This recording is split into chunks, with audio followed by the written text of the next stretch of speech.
Sinasabi mong kaya mong ayusin ang makina na to? Sige. Kapag naayos mo to, pakakasalan kita. Ang desperadong sigaw ni Angela si ay umalingaw-ngaw sa buong conference room. Narinig mula sa pasilyo ang mahinang tawanan ng maehekutibo. Ano bang alam ngang isang hamak na maintenance crew? Ito ang sandaling nakasalalay ang kapalaran ng Synergitech. Ang kanilang 500 milyong geothermal energy converter system, ang pinakamalaking proyektong kumpanya, ay biglang bumigay dahil sa sobrang init. At sa loop lamang ng 2 oras, darating ang mga Amerikanong mamumuhunan para sa isang 5-10 bilyong kontrata. Nanlamig ang mga kamay ni Angela. Pakiramdam niya ay guguho na ang proyektong 3 taon niyang pinahirapan. Ngunit ang hindi nila alam ay ang tunay na pagkatao ng lalaking nakatago sa suot na uniforme. 1 taon lang ang nakalipas, noong taksibol ng 2023, si Jose de la Cruz ay isang tinitinggalang inhinyero sa punong tanggapan ng Samsung sa Seoul, South Korea. Ngunit nang masuring may stage 2 lung cancer ang kanyang ina, iniwan niya ang lahat at bumalik sa Pilipinas. Dahil sa kagipitan sa pera at sa pangangailangan para sa gamutan ng kanyang ina, ang tanging trabahong mabilis niyang nakuha ay bilang isang maintenance crew. Ang kanyang maningning na karera sa South Korea ay natapos, kailangan niyang bagong simula, kaya't nagsimula siyang magtrabaho sa Synergitech, lingid sa kaalaman ng lahat ang kanyang tunay na kakayahan. 24 oras bago ang lahat, 5:00 umaga. Tumunok ang alarma sa cellphone ni Jose. Madilim pa ang look ng kanyang maliit na apartment sa isang sulok ng Pasig City. Sa labas ng bintana, bumabalot ang hamog ng umaga sa Maynila. Bumangon si Jose mula sa kama at inikot-ikot ang kanyang lig. Naninigas ang kanyang mabalikat. Pagising ni Jose, pagod ang mababakas sa kanyang mukha habang nakatayo sa harap ng salamin. Ang 29 taong gulang na lalaki sa salamin ay malayong-malayo sa kanyang itsura sa South Korea 1 taon na ang nakalipas. Dati, nakasuot siyang mamahaling business suit at punong kumpiyansa. Ngayon, malalim ang bakas ng pagod sa ilalim ng kanyang mga mata. Heto na naman, isa na namang araw, bulong niya sa sarili. Malamig ang hawak niyang pang-ahit.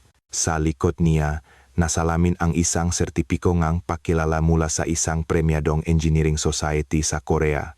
Kakalabas niya lang nito mula sa kahon at isinabit sa dingding. Paminsan-minsan, kailangan niyang paalalahanan ang sarili kung sino siya dati. 6:00 ng umaga, dumating si Jose sa gusali ng Synergitech sa Bonifacio Global City. Ang 12 palapak na gusaling salamin ay halos madilim pa. Kakaunti pa lang ang masasakyang nakaparada. Hindi siya dumaan sa pangunahing pasukan ng maempleyado, kundi sa likod, sa daanang para lamang sa mga staff ng facility management.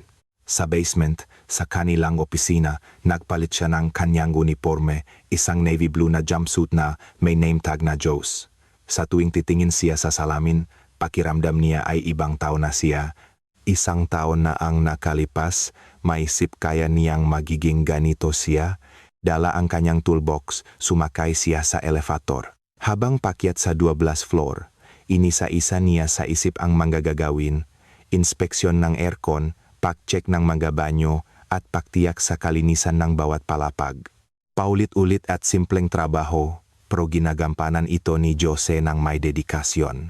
8:00 ng umaga, nagsimula nang dumating ang mga ehekutibo. Pagbukas ang pinto ng elevator, lumabas si Marco Villena, ang 35 taong gulang na technology director na may taas na 6'1" at maayos na buhok, ay laging nakasuot ng mamahaling Italian suit. Kasama niya si Angela C., ang 25 taong gulang na anak ng CEO na naman na ang talas ng pag-isip ng kanyang ama. Ngunit kapansin-pansin ang distansya niya kay Marco. Angela, may bagong bukas na French restaurant sa BGC. Dinner tayo mamaya, Michelin-starred chef daw ang nagpapatakbo, mayabang nasabi ni Marco. Ngunit malamig ang tugon ni Angela. Pasensya na, Marco, kailangan kong ihanda ang presentation para bukas. Nasa isang sulok si Jose, nag-inspeksyon ng aircon, pero rinig na rinig niya ang usapan. hindi niya pinalampas ang bahagyang inis sa mukha ni Marco. Sa loob ngang isang taon, hindi na mabilang ang mapagkakataong nasaksihan niya ang ganitong eksena. Napansin ni Marco si Jose, tulad ng dati, punong pagwawalang bahala ang kanyang tingin. Hoy, ba't ang init dito? Hindi ba gumagana ng maayos? Yang aircon? May pagkainis sa boses ni Marco. Magalang na sumagot si Jose. Inayos ko na po sir, adjust ko lang po ang settings. Bilisan mo. Alam mo namang darating ang mga investor ngayon, di ba? Para kay Marco, si Jose ay parang isang kasangkapan lang, hindi man lang niya ito tinitingnan sa mata. Bahagyang sumimangot si Angela sa inasal ni Marco pero hindi siya umimik. Isang komplikadong damdamin ang namo sa dibdib ni Jose. Kung nasa Korea lang siya, kapantay niya sa posisyon ang mataong tulad ni Marco at makikipagdebat tungkol sa teknolohiya. Ngunit ngayon, kailangan niyang magtiis. Para sa panggamot ngang kanyang ina, hindi niya maaring mawala ang trabahong ito. Pumunta si Angela sa kanyang opisina sa 7th floor. Bagamat marketing director ang posisyon niya, pakiramdam niya ay isang pasanin ang magtrabaho sa kumpanyang kanyang ama. Lagi siyang tinitingnan bilang anak ngang chairman. Sa kanyang lamesa, nakatambak ang mga dokumento para sa presentation. Isang 510 bilyong kontrata sa mga Amerikanong mamumuhunan ang pinakamalaking deal sa kasaysayan ng kumpanya. Kung magtatagumpay ito, ang Synergitech ay magiging isang global na kumpanya. Muling sinuri ni Angela ang mga materyales. Ang kanilang makabagong geothermal energy converter, ang patentadong teknolohiya at ang plano sa produksyon, lahat ay tila perpekto.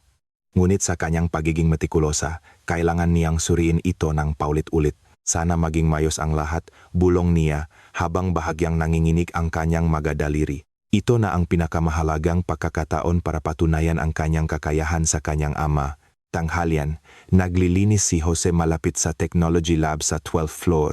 Sa salamin ng pinto, tanaw niya ang makabagong geothermal converter.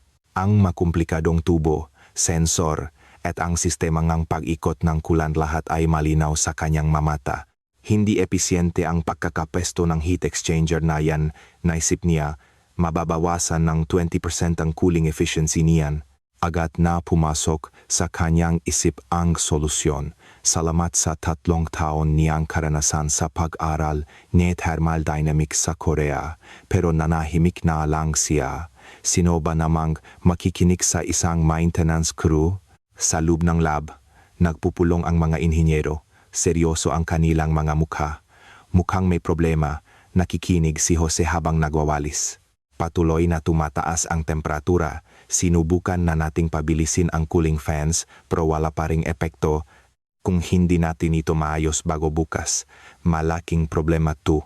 Samantala, sa kanyang opisina, pinagmamasdan ni Marco si Angela. Sa likod ng salamin, kitang-kita ang pagnanasa niya sa dalaga, pero hindi lang iyon. Ang pagpapakasal kay Angela ay nangangahulugang siya ang magiging tagapagman ng Synergitech. Ang ama ni Marco ay nagpatakbo ng isang maliit na manufacturing company na nalugi ilang taon na ang nakalipas. Dahil dito, nakaroon si Marco ngang matinding pagnanasa sa pera. Mayroon siyang kakayahan, pero wala siyang koneksyon. Para sa kanya, si Angela ang kanyang pagkakataon para sa isang masaganang buhay. Kapag naging matagumpay ang presentation bukas, siguradong mapapansin na ako ni Angela, naisip ni Marco. Kung may sasara ang 18-10 bilyong kontrata, malaki rin ang magiging bonus niya. Gamit iyon, mas magiging agresibo siya sa panliligaw kay Angela. Alas 6 gabi, halos lahat enega empleyado ay umuwi na. Pero si Angela ay nasa opisina pa rin. Napakahalagang presentation kinabukasan, malamig na ang kanyang hapunan sa mesa at naninigas na ang kanyang mga balikat. Nag-iikot si Jose para sa huling paglilinis. Nakita niya ang ilaw mula sa opisina ni Angela. Sa salamin, nakita niya ang dalagang nakayuko sa kanyang mesa. Napakasipag naman niya, naisip ni Jose at nakaramdam siyang bahagyang kirot. Naalala niya ang sarili niya isang taon na ang nakalipas, ganoon din ang kanyang dedikasyon sa trabaho. Ang magabing walang tulog sa Korea para sa kanyang research. Pero iba na ang mundo niya ngayon, Dahan-dahan siyang dumaan sa pasilyo. Ang hindi nila alam, sa pagdating ng bukas, magbabago ang lahat. 11:00 gabi, tahimik na ang laboratorio. Nungit sa loob ng geothermal converter, isang hindi nakikitang problema ang unti-unting lumalaki. Isang maliit na depekto sa heat exchanger, isang hindi balanseng sirkulasyon ng kulan. Sa paklipas ng oras, lalong nabibigatan ang sistema. Sa monitor, dahan-dahang tumataas ang graph ng temperatura. Hindi pa ito umabot sa warning level, pero pagsapit ng umaga, magbabago ang lahat. Ang liba, 10 bilyong kontrata, ang kapalaran ng kumpanya at ang nakatagong talentong isang lalaki ay malapit ng mabunyag. Taglagas ng 2022, Seoul, South Korea. Ang punong tanggapan ng Samsung ay sentro ng revolusyong teknolohikal. Sa 15th floor ng research building, may sariling laboratorio si Jose de la Cruz. Ang malawak na espasyo ay punong mga state-of-the-art na thermodynamic simulators, 3D printers at iba't ibang kagamitan sa pagsukat. Sa kanyang mesa, nakadisplay ang tropeo ng Young Innovator Award mula sa Korean Engineering Society. Sa edad na 28, isang malaking karangalan ito. Tinatawag siya ng kanyang makasamahan na energy genius. Ang teknolohiyang binuo niya para sa energy efficiency ay itinuturing na pinakamahusay sa industriya. Jose, dahil sa sistema mo, tumaas ngang 60% ang lifespan nga baterya, tuwang-tuwang sabing kanyang Koreanong kasamahan na si Park. Sa monitor, nakakabilip ang mga resulta. Puno ngang pagmamalaki ang dibdib ni Jose. 3 taon siyang nagsumikap para dito. Kung magpapatuloy ito, kaya niyang baguhin ang buong energy market. Ang kanyang apartment ay nasa isang marangyang condominium sa Gangnam. Matataas ang kisame, malawak ang sala, at may balkonaheng tanaw ang buong siyudad. Ang kanyang sahod ay katumbas ngang halos 70,000 kada buwan. Mayroon din siyang kotseng bigay ngang kumpanya at sapat na pera para magbakasyon sa Europa. Tuwing linggo ng gabi, nagvi-video call sila ng kanyang ina. Dahil sa time difference, umaga pa lang sa Maynila. Laging masaya ang kanyang ina sa tawag, pero nararamdaman ni Jose ang lungkot sa likod nga ngangiti nito. Anak, kamusta ang panahon diyan? Laging malambing ang boses ng kanyang ina. Pero alam ni Jose kung gaano kahirap ang mamuhay mag-isa. Nay, sa susunod na taon, kukunin ko na kayo dito, napakaganda dito. Huwag mo na akong alalahanin, anak. Ang makita kang matagumpay ang pinakamalaking kaligayahan ko. Sa screen, mukhang mas payat ang kanyang ina kumpara sa dati, pero inisip ni Jose na dalalang itong edad. Hindi niya kailanman inisip na may malubha itong karamdaman. Marso 17, 2023, Biyernes, 8:00 p.m. Sinusubok ni Jose ang isang bagong cooling algorithm sa laboratorio, tahimik na ang gusali. Biglang tumunok ang kanyang telepono. Sa screen lumitaw ang pangalan, Nanay. Biglang kumabog ang kanyang dibdib. Hindi madalas tumawag ang kanyang ina. Nanginginig ang kanyang kamay. May masama siyang kutob. Hello? Nay? Jose? Anak? Nagpatingin ako sa doktor. Nanginginig ang boses ng kanyang ina. Natuyo ang lalamunan ni Jose. Bakit po? May sakit po ba kayo? May stage 2 lung cancer daw ako. Kailangan kong mag-chemotherapy at radiation. Sa isang iglap, gumuho ang mundo ni Jose. Tila huminto ang lahat ng tunok sa paligid. Ang ingaying computer fan, ang ngayabag sa pasilyo, maging ang sarili niyang hininga ay hindi niya marinig. Muntik nang mahulog ang telepono sa kanyang kamay. Nanghina ang kanyang matuhot at napaupo siya. Nay, ano pong ibig sabihin niyan? Nanginginig niyang tanong. Nanlabo ang kanyang paningin. Ang lahat ng tagumpay na kanyang pinahirapan sa loob ng 3 taon ay biglang nawalan ng saysay. Sabing doktor, may pag-asa pa raw kung masisimulan agad ang gamutan, pero nahihirapan akong mag-isa. Parang pinipiga ang puso ni Jose sa mga salitang kanyang ina. Sa stage 2, halos 50% lang ang sansa. May pag-asa, pero hindi ito magiging madali. Pagkatapos ang tawag, isinupsop ni Jose ang kanyang mukha sa mesa. Bumalik sa kanyang alaala ang kanyang kabataan. Matapos mamatay ang kanyang ama sa isang aksidente, mag-isang itinaguyod ng kanyang ina si Jose. Nagtrabaho ito sa isang karinderya sa umaga at naglinis ng magusali sa gabi para lang mapag-aral siya. Anak, mag-aral kang mabuti para maging matagumpay ka, sabi ng kanyang ina nung high school siya. Magaspang ang makamay nito dahil sa sabon, pero iyon ang humaplos sa kanyang ulo. Noong kolehiyo, kinapos sila sa pera at naisipan niyang huminto. Ngunit umutang ang kanyang ina sa bangko para lang makapagtapos siya. Okay lang si nanay, anak, mag-aral ka lang. Kinagabihan, hindi nakatulog si Jose, nakahiga siya, nakatitik sa kisame. Sa labas, maganda ang tanawin ng sol, pero wala siyang makita. Dalawang pagpipilian ang umiikot sa kanyang isip. Ipagpatuloy ang kanyang matagumpay na karera sa Samsung o bumalik sa tabi ng kanyang ina. Pagsapit ng alas 5 ng umaga, nakapagdesisyon na siya. Masakit man, wala siyang ibang pagpipilian. Kailangan kong umuwi. Kinaumagahan, humingi siyang meeting sa kanyang department head. Hindi makapaniwala ang kanyang makasamahan. Jose, aalis ka na talaga. Ang gandang hinaharap mo dito, sabing kanyang boss. Tumango lang si Jose. Pamilya po ang priority ko. Huling araw ng Marso, ang huling araw niya sa trabaho. Nakaroon silang maliit na despedida. Jose, kung gusto mong bumalik, laging bukas ang pinto para sayo, sabi ni Park. Pero alam ni Jose na mahirap nang bumalik kapag umalis na.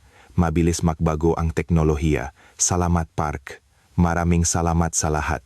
Abril 5, sumakay si Jose sa eroplano mula Incheon patungong Maynila. Sa bintana, unti-unting lumalayo ang South Korea. Ang 3 taon ng alaala ay sabay-sabay na bumalik. Anak, pasensya na. Parang sinisira ko ang buhay mo, sabi nga niyang ina sa huling tawag nila, pero hindi ganon ang tingin ni Jose. Pagdating sa Pilipinas, nagsimula ang isang bagong kabanata. Ang marangyang buhay sa Korea ay tapos na, ngunit kung gagaling lang ang kanyang ina, sapat na iyon. Ang hindi niya alam, 1 taon mula nun, magsusuot siya ang uniforme ang isang maintenance crew, at sa prosesong iyon, matatakpuan niya ang tunay na pag-ibig. Ngayong, Lune, Marso 18, 2024, 7 du matin. Kakaibang tensyon ang bumalot sa punong tanggapan ng Synergy Tech. Nakahanay sa lobby ang mga bandilangang Pilipinas at Amerika. Si Angela ay nasa opisina na mula pa alas 6 ng umaga. Nakasuot ng itim na business suit, bahagyang nanginginig ang kanyang makamay. Ito na ang huling pagsubok. Alas 8 nga, umaga, dumating mula sa NAIA ang delegasyon ng Amerikanong mamumuhunan. Pinangungunahan ni Mr. Thompson, ang chairman nga US Energy Consortium. Ang 10 bilyon na kanilang ipupuhunan ang pinakamalaki sa kasaysayan ng Synergy Tech. We are here to see if Filipino technology is truly at the level we are looking for, malamig na sabi ni Mr. Thompson. Sinalubong sila ni Don Ricardo C., ang CEO, nang may pinakamataas na paggalang, ngunit may pagdududa pa rin sa mukha nga Amerikano.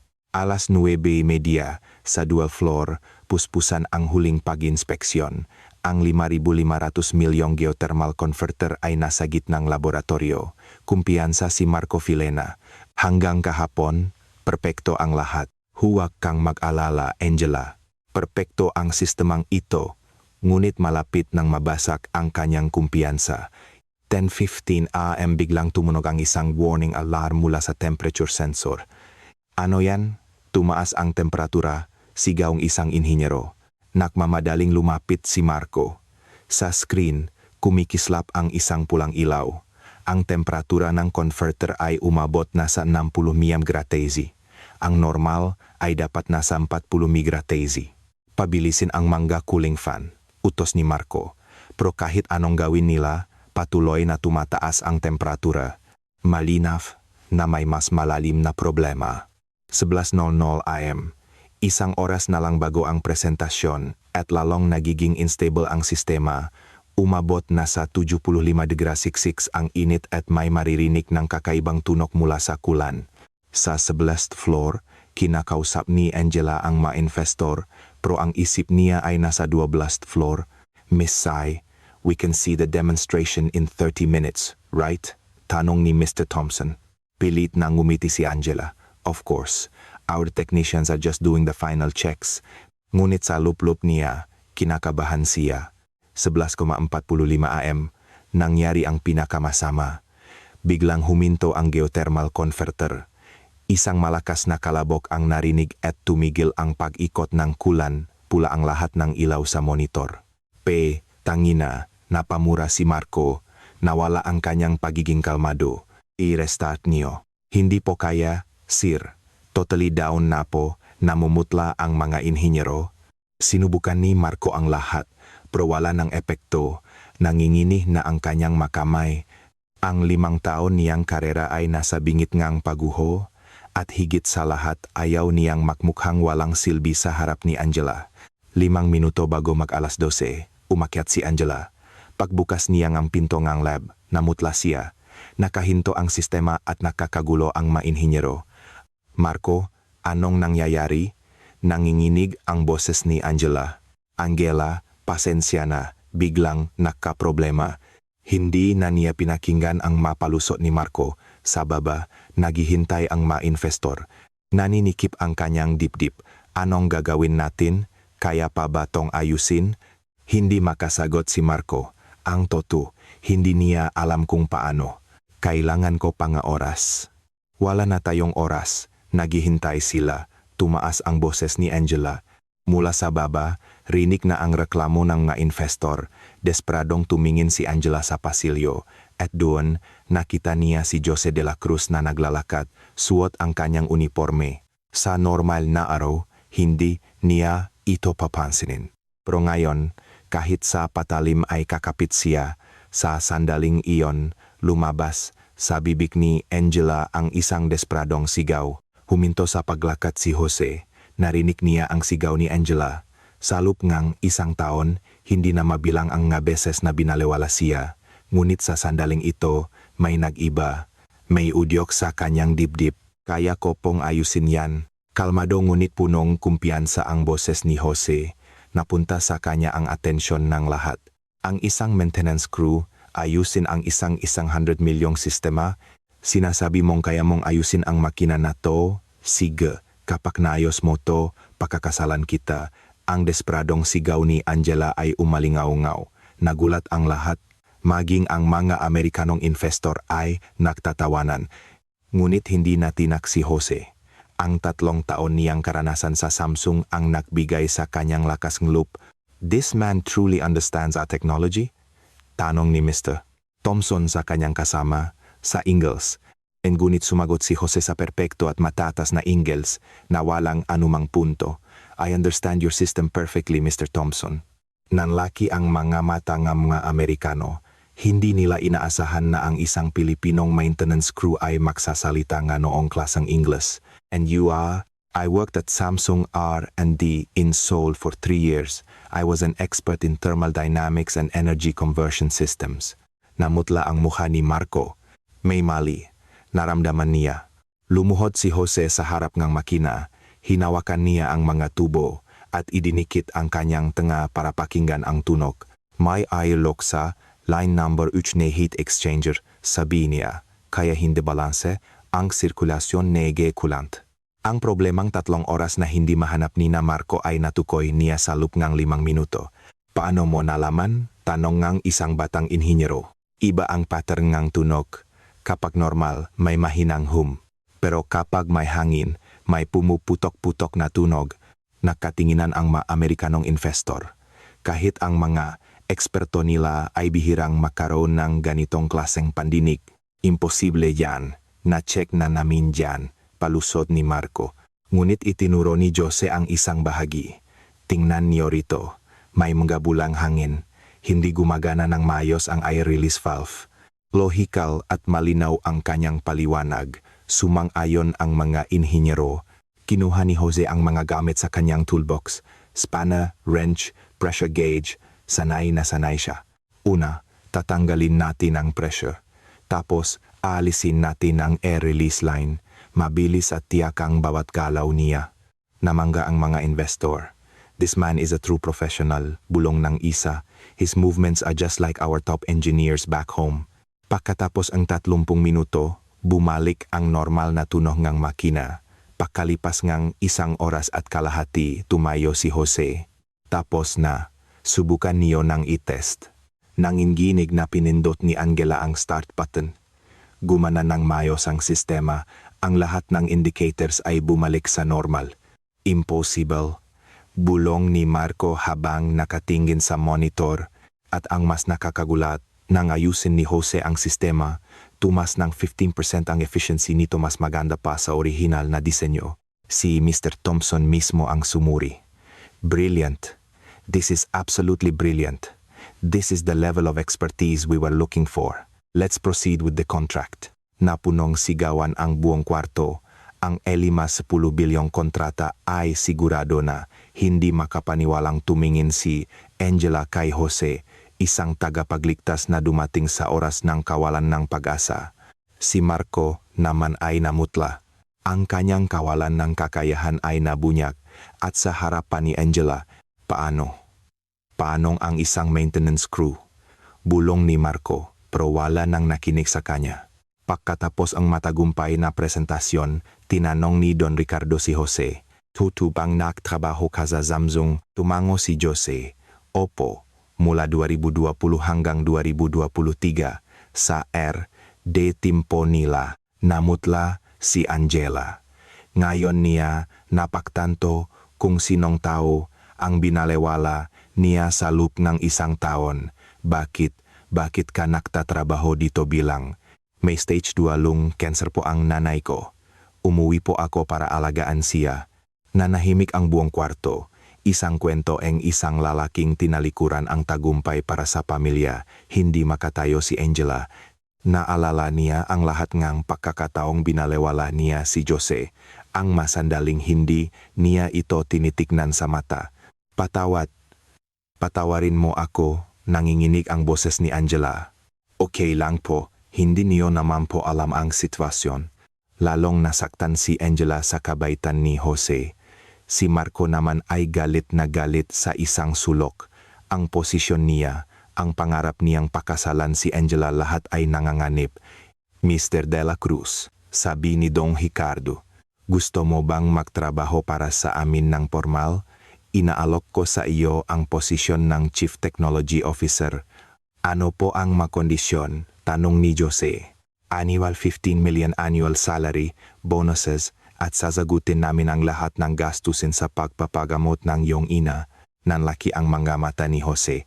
"At may isa pang alok si Don Ricardo, gusto naming ikaw ang mamuno sa aming Next Generation Global Project, isang 25 bilyong proyekto kasama ang mga Amerikanong investor."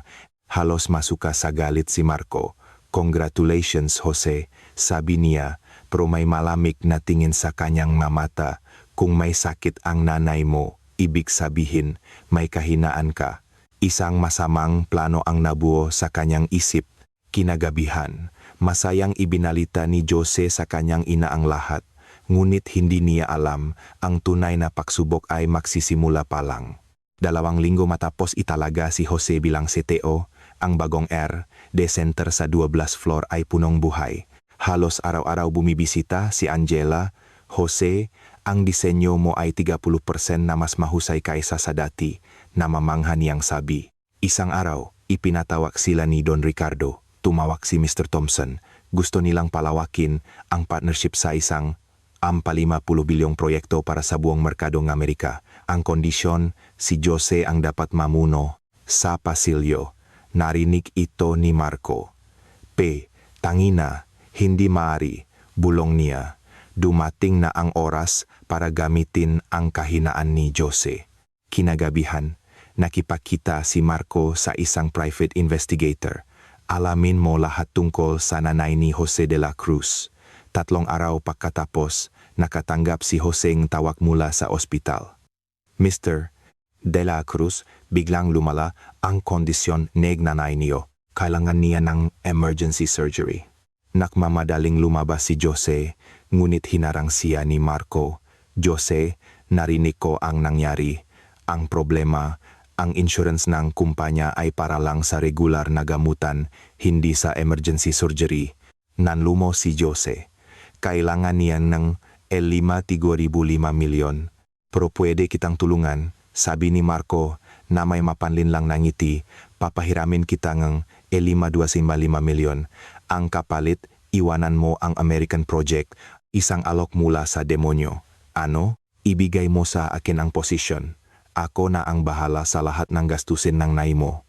Walang oras si Jose. Tumakbo siya papunta sa ospital, matapos pumayag sa kasunduan. Kinabukasan, inanunsyo niyang aalis na siya sa proyekto. Naktaka si Angela. Masyadong biglaan. Nang si Marco na ang namuno, sunod-sunod ang naging problema. This design is completely wrong. Where is Jose de la Cruz? We want to talk to him. Galit na sabi ni Mr. Thompson sa isang video conference. Nag-imbestiga si Angela. Nakita niya sa records ng ospital na ang nakbayad sa operasyon ng ina ni Jose ay mula sa personal na account ni Marco. Hindi kaya. Tinakot ni Marco si Jose. Hinalungkat niya ang computer ni Marco at doon niya nakita ang katotohanan, mga email sa private investigator, mga plano para sirain si Jose. Walang hiya. Dali-dali siyang pumunta sa ospital. Naabutan niya si Jose na nakaupo sa labas ng kwarto ng ina, pagod at walang sigla. Ipinakita niya ang mga ebidensya, nagngingit-ngit sa galit si Jose. Pinapasok niya ako sa kwarto ang nanay niya. Doon, nakilala ni Angela ang ina ni Jose, isang mabait na babae na puno ng pagmamahal sa kanyang anak. Jose, napakabuti mong tao, sabi ni Angela paglabas nila, tutulungan kita. Ibubunyak natin ang lahat ng ginawa ni Marco. Nakplano sila. Kinontak nila si Mr. Thompson at ipinaliwanag ang lahat, samantala lalong naging desperado si Marco. Isang gabi, pumasok siya sa opisina at naglagay ng virus sa computer ni Jose para burahin ang lahat ng files. Ngunit handa na sila. May backup si Jose ng lahat ng files. At ang mas mahalaga, na-record sa CCTV ang ginawa ni Marco sa sumunod na meeting. Kung saan naroon sina Don Ricardo at ang mga Amerikano, ibinunyak ni Angela ang lahat, ang blackmail, ang sabotage, at ang video sa CCTV. Marco, totoo ba ito? Galit na tanong ni Don Ricardo. Hindi na makatanggi si Marco. Patawarin niyo ako. Get out.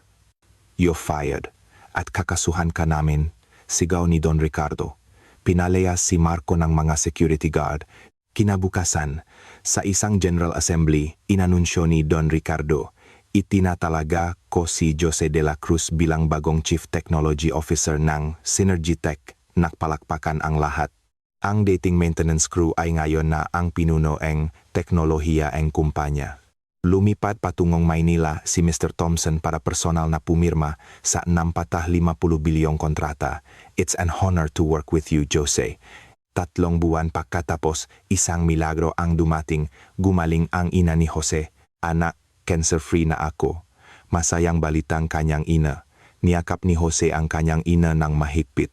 Sa ilalim ngang pamumuno ni Jose, umunlad ng husto ang Synergy Tech. Ang kanilang teknolohiya ay kinilala sa buong mundo. Si Angela at Jose ay naging pinakamahusay na makatrabaho. Isang Biyernes ng gabi, dinala ni Jose si Angela sa rooftop ng kanilang gusali. Tanaw ang buong skyline ng Begisi. Naalala mo pa, ba noong 1 taon at kalahati na ang nakalipas? Tanong ni Jose. Sinabi mo, kapag naayos mo to, pakakasalan kita. Namula si Angela. Nababalif na yata ako nun. Para sa akin, iyon ang simula ng lahat. Seryosong sabi ni Jose. Lumuhod siya. Angela sigh, will you marry me? Tumulo ang luha sa mga mata ni Angela. Yes, pakakasalan kita. Nagyakapan sila sa ilalim nga bituin. Ang isang desperadong sigaw ay naging isang pangakong pag-ibig. Ang dating binalewalang maintenance crew at ang anak ng may-ari ay makasamang haharapin ang kinabukasan, punong pag-ibig at tagumpay. Ang kanilang kwento ay isang patunay na ang tunay na halaga ng isang tao ay hindi nasusukat sa kanyang kasuotan o posisyon, kundi sa kanyang puso, talino, at pagmamahal sa pamilya. Isang tunay na kwento ngang tagumpay ngang isang Pilipino. Kamusta ang kwento ni Jose? Kung nagustuhan ninyo, huwag kalimutang mag-subscribe at i-like ang aming channel. At ibahagi niyo naman sa comments kung nasaan kayo at ano ang ginagawa niyo habang nakikinig. Interesado rin kaming malaman ang inyong mga kwento, hangat namin ang kapayapaan at kaligayahan sa inyong mga tahanan. Maraming salamat sa panonood.